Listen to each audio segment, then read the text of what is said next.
Hello and welcome. मैं हूं पराग छापेकर और इस समय मेरे साथ बहुत ही सुंदर और टैलेंटेड लड़की सहर बम्बा। सहर, बहुत बहुत स्वागत है।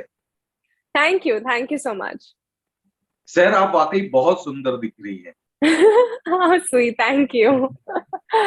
मतलब जब हमने पल पल दिल के पास देखी थी तो हमको मतलब लग रहा है, ये हम तय नहीं कर पा रहे थे कि वो इतनी खूबसूरत वादिया ज्यादा खूबसूरत है या शहर ज्यादा खूबसूरत है। How sweet, thank you. So शहर, मैं बीच में आपके बारे में थोड़ा रिसर्च कर रहा था। कहीं पे डबल एच आता है, कहीं पे एच आ रहा है, तो ये डबल एच लगाया गया है। जी जी, लगाया गया है। My mom's best friend actually recommended the change, so we went ahead and changed it. क्या बात है। सो मतलब टैलेंट तो आप में भरपूर है, अब किस्मत का भी साथ है। आपकी वेब सीरीज, नया शो शुरू हुआ है, उसके बारे में क्या कहेंगी, क्या बताएंगे उसके बारे में।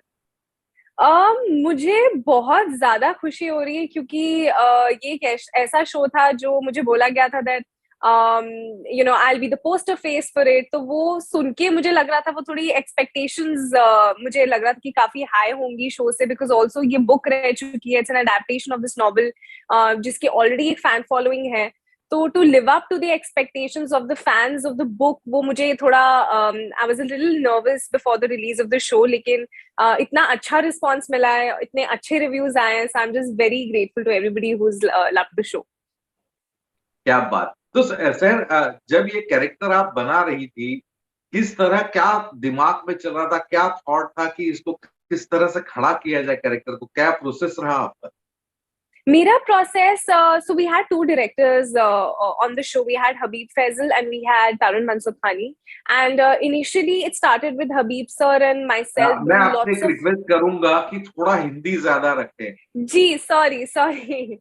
तो दो दो डायरेक्टर्स थे, हबीब सर एंड तारुण सर। जब हमने शो की शुरुआत की थी उस समय हबीब सर थे हमारे साथ, एंड उन्होंने उनके साथ मैंने काफी एक्सटेंसिव वर्कशॉप्स किए। और ऑब्वियसली क्योंकि ये 80s में सेटअप है ये एरा, तो मुझे उसके बारे में ऑब्वियसली ज्यादा पता नहीं था। तो हबीब सर ने बहुत हेल्प की, both the directors in fact. And उसके बाद हमने वर्कशॉप्स किए, ऑन लोकेशन वर्कशॉप्स किए। एंड देन जब मुझे मालूम पड़ा कि एक न्यूज रीडर का character I had to play, तो तब sir would send me videos news readers के, 80s के न्यूज रीडर्स के। तो उनका कैसा बॉडी लैंग्वेज है, वो किस तरह से बात करते हैं, तो वो सब मैंने काफी समय बिताया वो सब सीखने में, देखने में।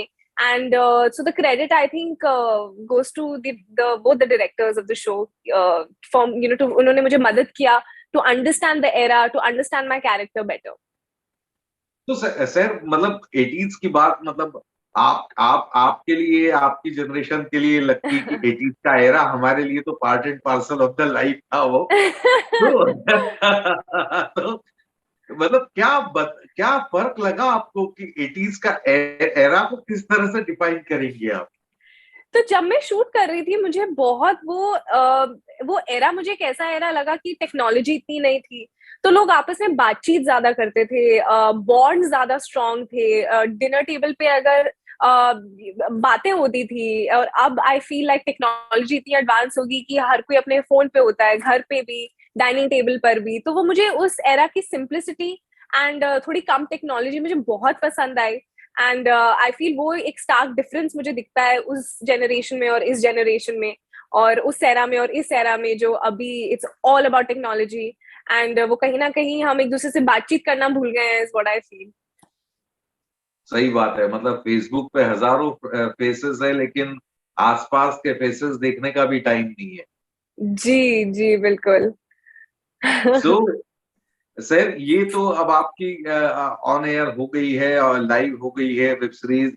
और क्या क्या प्लानिंग है, क्योंकि जब आप आई थी तो हम लोगों को बहुत ज्यादा उम्मीदें थी कि अब शहर आई है तो कुछ धमाका होगा, नई हीरोइन आई है। Thank you so much. पल पल, आई मीन काफी टाइम हो गया, उसके बाद पैंडेमिक हो गया। But I am just very grateful कि इन 2 सालों में जो कोविड के टाइम दौरान भी आई वाज शूटिंग, एंड आगे भी there are lots of interesting stuff in the pipeline. और अब बस अगले साल पता चल जाएगा सबको। क्या बात है।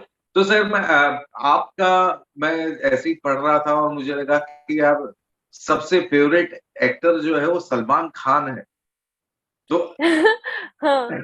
हाँ, तो ऐसा क्यों, मतलब बहुत सारे खान्स हैं आपके साथ करने वाले, देओल्स भी है काम करने वाले, तो सलमान खान क्यों चूज पसंद है आपको, क्या वजह है? I think उनकी I feel more than just how he is an as an actor. मुझे वो कहीं ना कहीं I feel I really appreciate and admire the person for the person that he is. मुझे वो एक इंसान मुझे बहुत पसंद आते हैं, the kind of work that he does. And ऐसा नहीं कि मुझे बाकी लोग नहीं पसंद. मुझे Deols of course मेरा शुरुआत उनसे हुई है and I love them too from the core of my heart. Both Sunny so and Karan, वो फैमिली जैसे हो गए हैं मेरे. एंड वो बॉन्ड हमेशा ही रहेगा.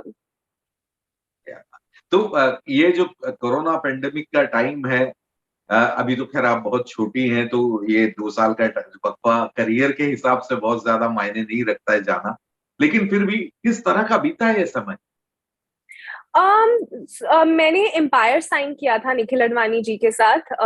एम एंटरटेनमेंट हॉटस्टार का जो अभी शो रिलीज हुआ था दी एम्पायर, वो मैंने स्टार्ट ही किया था. 2 दिन हमने शूट किया जयपुर में और उसके बिल्कुल 2 दिन बाद लॉकडाउन हो गया. और I was the last person to get cast for the show. तो मैंने उस समय स्क्रिप्ट भी नहीं पढ़ी थी, मुझे कोई आइडिया नहीं था कि पूरे स्क्रिप्ट में पूरे शो में हो क्या रहा है. तो जब लॉकडाउन हुआ तो मैं वापस शिमला चली गई और जितने भी महीने थे उधर मैंने स्क्रिप्ट पढ़ी काफी. उर्दू डिक्शन कोच के साथ मैंने अपना डिक्शन पे वर्क किया और मिताक्षरा निखिल सर के साथ मैंने जूम कॉल पे वर्कशॉप्स की. तो वो सब मैंने काफी जुडिशियसली यूज किया वो समय. But like I said, I think अगर मेरे पास शायद शो ना होता उस वक्त तो शायद मुझे समझ में नहीं आता कि मैं क्या करूं. So thank God that I had the empire with me that time. और वैसे भी मतलब इस पेंडेमिक के दौरान एक चीज और मतलब जानना बहुत वो हो गया कि अगर स्टार काम नहीं कर रहा है तो क्या करता? वाओ, आई थिंक पैंडेमिक में तो आई डोंट थिंक कोई कुछ भी कर रहा था. सब बस they were just hoping and praying कि वो और उनके लव्ड वंस सेफ रहें, ठीक रहें. बट मेरा पैंडेमिक इन अ वे अच्छा था इन द सेंस कि I just really worked hard on my self, on my craft. मैंने ऑनलाइन वर्कशॉप्स भी किए एक्टिंग के. तो मुझे वो समय मिल गया to really help understand myself as an actor and understand the part that I was going to play in the empire. मतलब ये बहुत कॉम्बिनेशन बड़ा रेयर होता है कि आप सुंदर भी हैं और आप में वो मेटल भी है कि आप मेहनत करना भी जानती है, आप एग्जीक्यूट करना भी जानती है. सो किस तरह का सिनेमा आप फ्यूचर में करना चाहती हैं? मुझे मैं बचपन से whenever I wanted to become the day that I decided that I wanted to become an actor, मुझे हमेशा से वो जो larger than life aspect of films है डीडीएलजे, या मुझे वो अट्रैक्ट क्यूएलक्यूटी. किया. या and the songs and the dance, तो मैं उससे सबसे पहले आकर्षित हुई. उसके बाद मुझे याद है कि the feeling that you leave a theatre with after having watched a good performance, मुझे वो कहीं ना कहीं मुझे बहुत इंस्पायर किया कि मैं भी एक्टर बनूं एंड मैं भी अपनी परफॉर्मेंसेस के थ्रू एक कोई ना कोई इम्पैक्ट क्रिएट करूं. So I feel my conscious decision जब भी मैं कोई स्क्रिप्ट सुनती हूँ, मुझे बस ये होता है कि how can I make it my own and create an impact. क्या बात. तो what was the turning point, कौन सी फिल्म थी जिसको देख के लगा कि बॉस एक्टर बनना है? आई रिमेम्बर फिल्म कौन सी थी. I think it was Preity Zinta Salman Khan. I can't remember the name of the film, but जिसमें वो गाना था पिया पिया पिया पिया ओ पिया पिया, दैट सॉन्ग. तो वो just the songs and the dance और वो जो लार्जर देन लाइफ एस्पेक्ट था, वो that really used to attract me. And मुझे था कि मुझे भी बस एक्टर बनना है. और उसके बाद जब मैं बड़ी हुई तो then I just started appreciating कि oh my god what an impactful performance. तो आप स्कूल कॉलेजेस में भी करती रही हैं डांस, ड्रामा, म्यूजिक? जी जी जी बिल्कुल. मेरा हमेशा से एक्स्ट्रा करिकुलर में मैं I was always into it. And interesting बात ये है कि शिमला के स्कूल्स में एंड बोर्डिंग स्कूल में, जब मैं बोर्डिंग स्कूल भी गई, तो वहां पे दी ओनली डांस फॉर्म जो हमें अलाउ करता था स्कूल वाज ओनली कथक। तो मैंने बचपन से 10th 12th ग्रेड तक मैंने सिर्फ कथक किया है मैंने, और कोई डांस फॉर्म हमारा स्कूल अलाउ ही नहीं करता था, तो हाँ बस कथक ही किया है। बट आई फील कि वो अब जब मैं सोचती हूँ उसके बारे में तो बहुत ही अच्छी बात है, क्योंकि द बेस कथक अगर स्ट्रांग हो then you can do other dance forms also. So slowly you are carving your niche in industry, in your fans mind.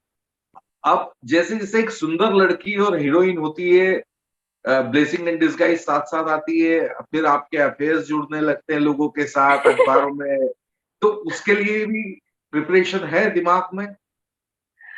Well I think वो एक पार्ट एंड पार्सल है ऑफ द इंडस्ट्री। वो एक ऐसी चीज है जो होनी होनी है, एंड नाम जुड़ना ही जुड़ना है। But I feel it's okay and it's all harmless and it's all okay. मुझे मेरा फोकस सिर्फ मेरा काम है, और अगर उसके बीच में ये सब कुछ होता भी है, God forbid, I think I will be completely okay with it. क्या बात है।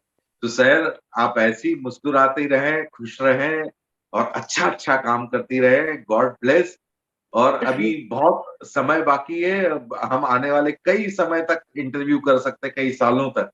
सो बहुत बहुत शुभकामनाएं आपको। Thank you so much. God bless.